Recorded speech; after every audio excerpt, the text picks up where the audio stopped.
In the renowned pottery village of Gyeonggi, during the reign of the fictional king Sejong of Joseon, lived Yeon, a gifted potter, and his wife, Yeon, a woman of exceptional beauty. Their home, though humble, was filled with the warmth of their love and the constant hum of Jin's pottery wheel. Yeon's beauty was legendary. Her skin as white as the finest porcelain, her lips as red as the camellia blossoms, and her eyes, sharp and intelligent, held a captivating allure. Yeon, hardened by his craft, possessed calloused hands that could coax beauty from clay, and a gentle heart that belonged solely to Yeon. Their peaceful existence was disrupted by the arrival of Gamsa, a newly appointed inspector general, notorious for his greed and lechery. His eyes, beady and lustful, roamed freely, and his plump face was a canvas of avarice. He was a man accustomed to getting what he wanted, and upon seeing Yeon, he wanted her. Gamsa, under the pretense of commissioning a special celadon set for the king, summoned Yeon. "Your skill is renowned, potter," Gamsa said, his voice dripping with false praise. "I require a set of celadon, the likes of which the king has never seen. It will be your masterpiece, and you will be rewarded handsomely." Yeon, naive and trusting, bowed low. "It would be my honor, Nauri." "But," Gamsa continued, a sly glint in his eyes, "this requires absolute dedication. You will work at the village kiln, day and night. No distractions. The king's satisfaction is paramount." Yeon hesitated. Leaving Yeon alone filled him with unease, but the chance to prove his skill and earn a substantial reward was too tempting to resist. I will do my best, Nauri." Yeon, though concerned, encouraged him. "It is a great opportunity, Yeon. I will be fine. Go, create your masterpiece." Her voice was strong, but her eyes held a flicker of fear she tried to conceal. He kissed her that night with a desperate tenderness, a silent promise of a swift return. The next day, Yeon began his arduous task.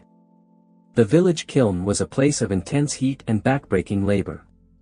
He worked tirelessly, his hands shaping the clay, his mind focused on creating the perfect celadon. He imagined Yeon's face, her smile, her touch, fueling his determination. He'd make this masterpiece, and it would be their ticket to a better life. Away from the lecherous gaze of men like the Gamsa. Meanwhile, Gamsa wasted no time. He visited Yeon's home, his presence a dark cloud over her peaceful solitude. "Your husband toils for the king," he said, his voice a silken threat. "But a woman as beautiful as you should not be alone. My home is vast and luxurious. You would want for nothing." Yeon met his gaze, her eyes blazing with defiance. "My husband's warmth is all I need, Nauri. I am content with what I have." Gamsa's smile tightened. "Such loyalty is admirable, but misplaced. Your husband is a mere potter. I am a man of power and influence. I can offer you a life beyond your wildest dreams." He reached out, his fingers brushing against her hand. Yeon recoiled as if burned. "My dreams are simple, Nauri. They involve my husband and our life together. I will never betray him." The rejection stung Gamsa's pride. He would not be denied. He began a campaign of subtle harassment. He had his men spread rumors about Yeon, questioning his loyalty and skill. He made it difficult for Yeon to buy food and supplies, isolating her from the villagers. He was tightening the noose, slowly, deliberately. He had seen the flicker of fear, no matter how deeply she tried to hide it. He visited her again, finding her tending a small patch of camellias. Her favorite flower. The blooms were a vivid red, a bold splash of color against the drab surroundings. Still clinging to these fleeting blooms, Yeon, he sneered. "My gardens overflow with flowers far more exotic. Come with me, and you shall have them all." Yeon straightened, a single red camellia in her hand. These blooms may be fleeting, Nauri, but their beauty is true. Your offers are like gilded cages, beautiful to behold, but devoid of life. She crushed the flower in her fist, the crimson juice staining her palm. The action wasn't subtle, the implied threat to the Gam-sa was potent, and very, very clear. Yeon-hwa's defiance, though admirable, fueled Gam-sa's obsession. He decided to escalate his plans. He couldn't have her through persuasion, he'd take her by force. He summoned his guards and issued his vile command. Spread the word that Seo Jin's work is unsatisfactory. That he is suspected of using substandard materials, perhaps even, treason. The guards, accustomed to their master's cruel whims, carried out the orders without question. Rumors spread like wildfire through the village. Seo Jin, isolated at the kiln, was oblivious to the poison being spread about him. He continued to work, his heart heavy with longing for Yeon-hwa, but his hands still capable of magic. One evening, as Yeon-hwa drew water from the village well, a group of women, once friendly, turned their backs on her. Whispers followed her like shadows. "Trader's wife," one hissed.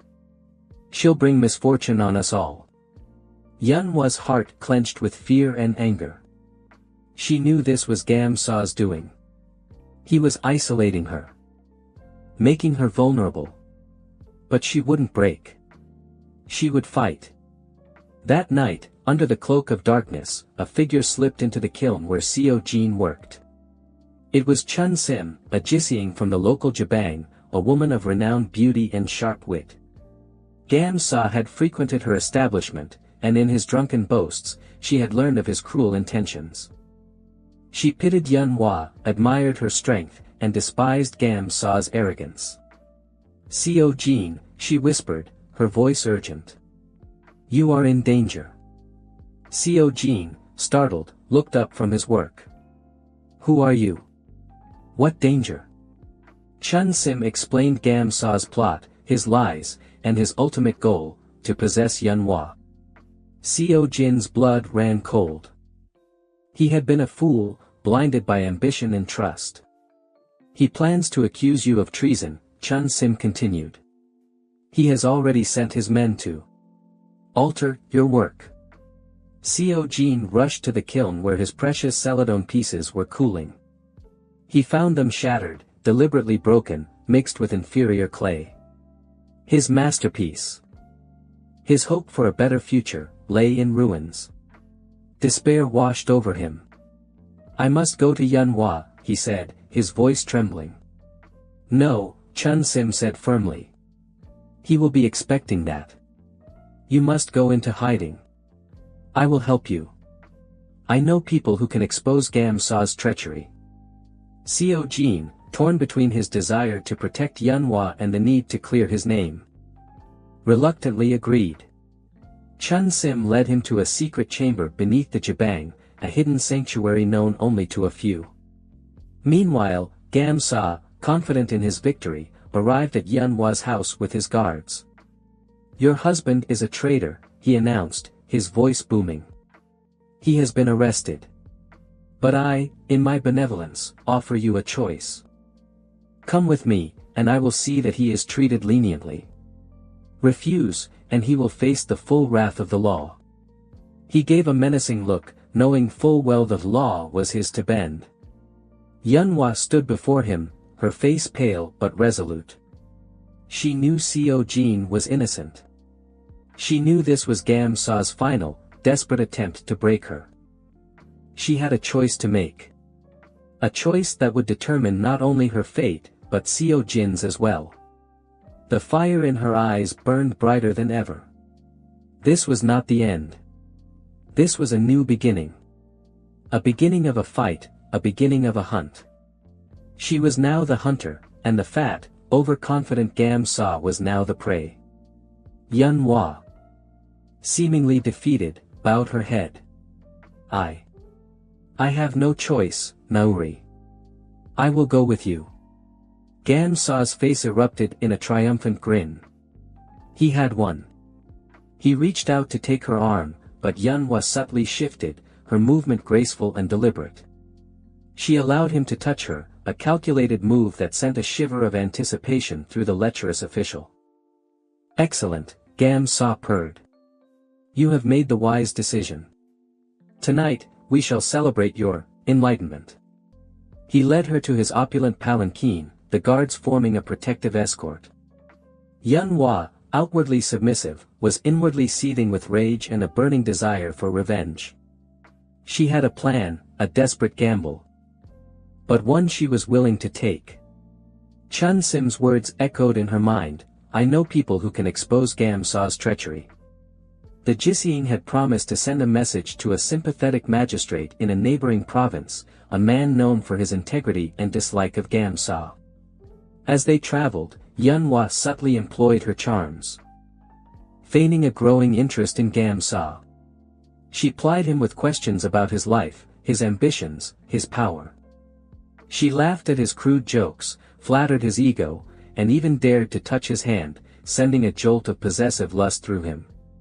Gam-sa, completely intoxicated by her apparent surrender, became increasingly boastful and careless. "You see, Yeon," he slurred, his words thick with wine, "power is everything. With power, you can have anything you desire. Women, riches, respect, it all comes with power. And how does one acquire such power, Nauri?" Yeon asked, her voice soft and alluring. Gam-sa leaned closer, his breath reeking of alcohol. "By any means necessary. A little deception, a little persuasion, and of course, the occasional elimination of obstacles." He chuckled, oblivious to the dangerous glint in Yeon's eyes. He began to brag about his various schemes, his corrupt dealings, his ruthless ambition. He even confessed to his plan to frame Seo-jin, believing Yeon to be completely under his control. This was the evidence she needed. Finally, they arrived at Gam-sa's lavish residence. Servants scurried to and fro, preparing for a lavish feast. Gam-sa, eager to consummate his conquest, practically dragged Yeon to his private chambers.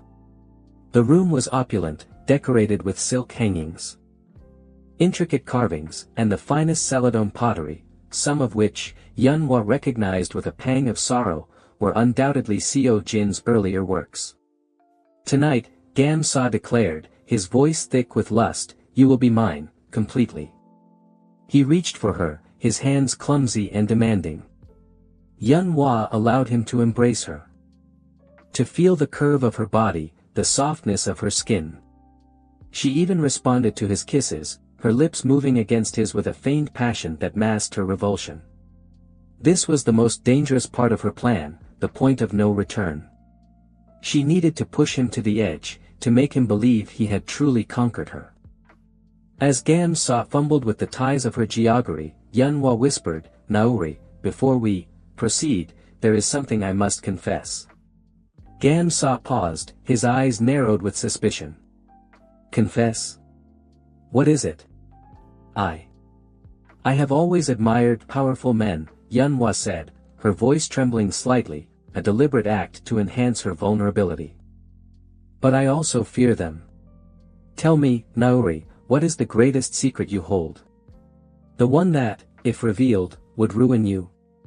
Gam-sa, fueled by arrogance and lust, hesitated only for a moment. He leaned in, his voice a conspiratorial whisper. He revealed his deepest, darkest secret, the one crime that, if exposed, would lead to his downfall, his involvement in a treasonous plot against a rival. Official, a plot that involved forged documents and a false accusation. Yeon listened intently, her mind racing. She had him. She had the proof she needed. Now, for the final act. As Gam-sa moved to kiss her again, she swiftly reached for a small, sharp hairpin concealed in her hair, a gift from Seo-jin, and, with a swift, decisive movement, plunged it into his eye. Gam-sa screamed, a blood-curdling sound that ripped through the opulent silence of his chambers. He recoiled, clutching his eye, blood gushing between his fingers. Yeon, her face a mask of fury and disgust, did not hesitate. She kicked him, hard, in the groin, sending him sprawling onto the floor. Writhing in agony. "You vile creature," she spat, her voice trembling with rage. "You thought you could take me, destroy my husband, and get away with it. You underestimated me, Gam-sa. You underestimated the love of a wife, the fury of a woman scorned." The guards, alerted by the screams, burst into the room, their swords drawn. They found their master blinded and humiliated, and Yeon was standing over him, a picture of righteous vengeance. "Seize her!" Gam-sa shrieked, his voice distorted by pain. "Kill her!"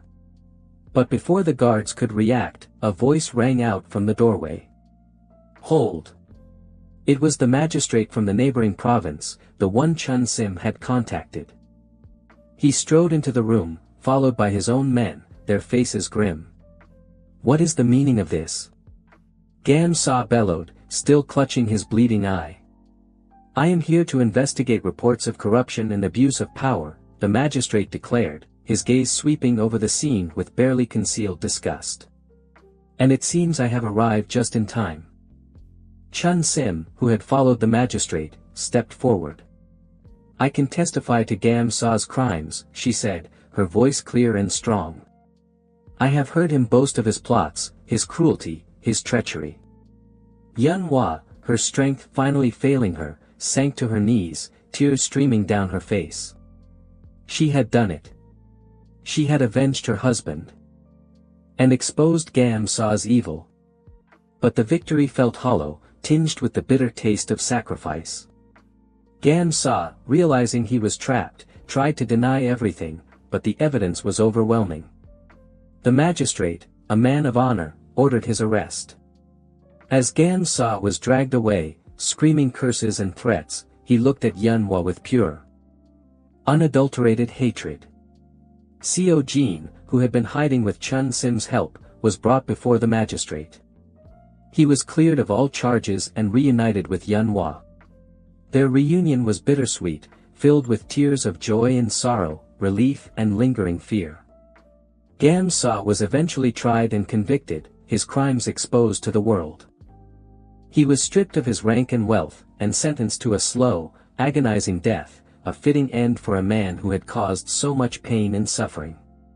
The village celebrated their liberation from the tyrant, but the scars of Gam-sa's cruelty remained. Yeon and Yeon, though reunited, were forever changed by their ordeal. They rebuilt their lives, their love deepened by the shared trauma.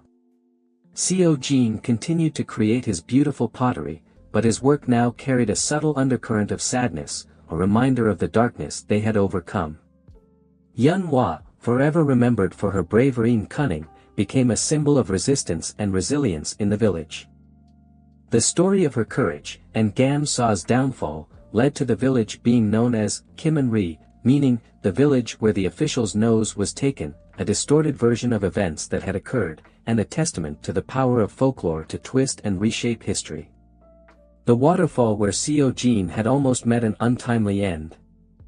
A place of near tragedy, was renamed Jane Falls, in a further muddling of the details.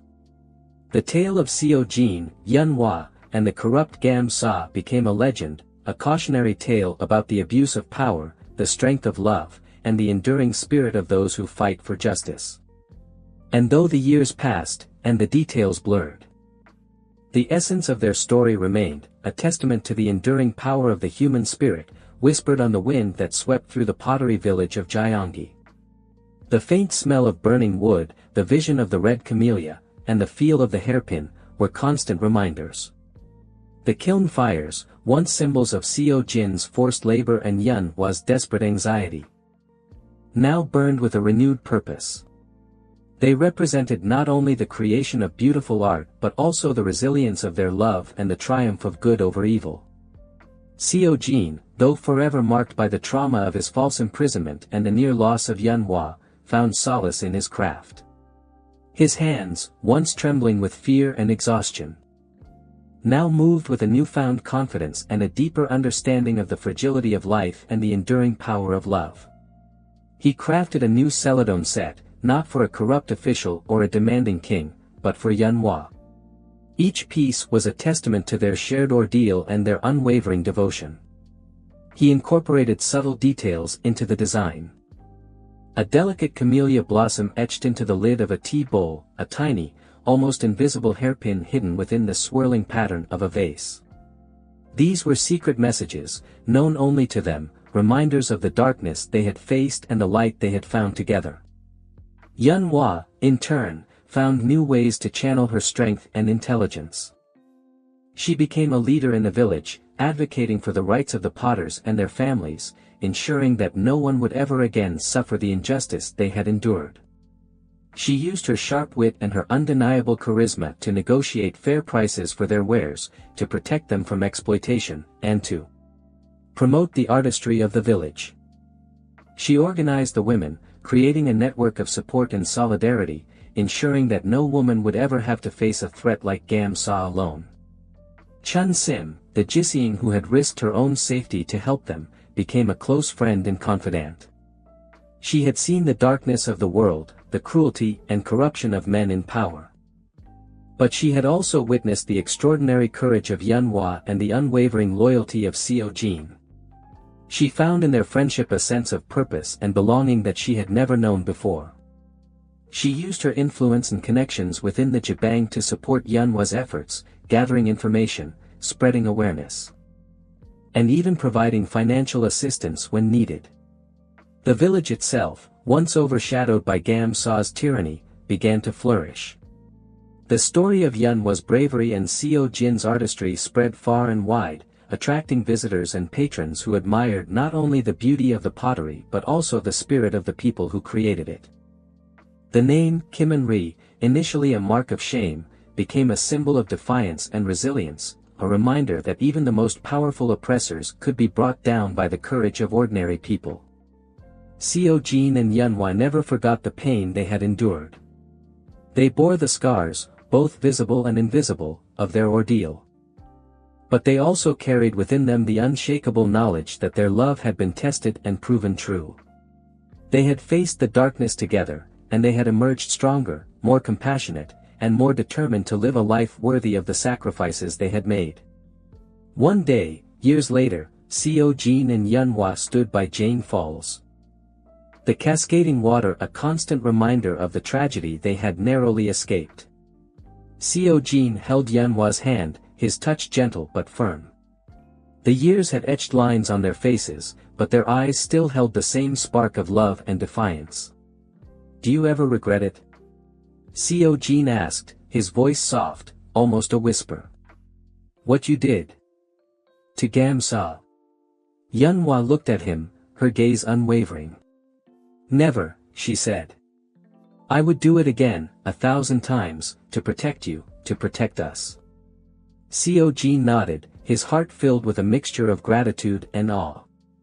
He knew that he had been given a second chance at life, a chance to love and be loved, a chance to create beauty in a world that often seemed filled with ugliness. He squeezed Yeon's hand, and together they turned to face the future, a future they had earned with their courage, their love, and their unwavering belief in justice. The roar of the waterfall was a song of triumph, a melody of resilience, forever echoing the names of Yeon and Yeon, the potter and his fiercely loyal wife. The tale of their lives, and the defeat of the evil Gamsa, was not just a local legend, but a whisper of hope in the winds of time. It was the embodiment of the human spirit's capacity for both profound cruelty and breathtaking, selfless love. And that love, above all else, was what truly mattered.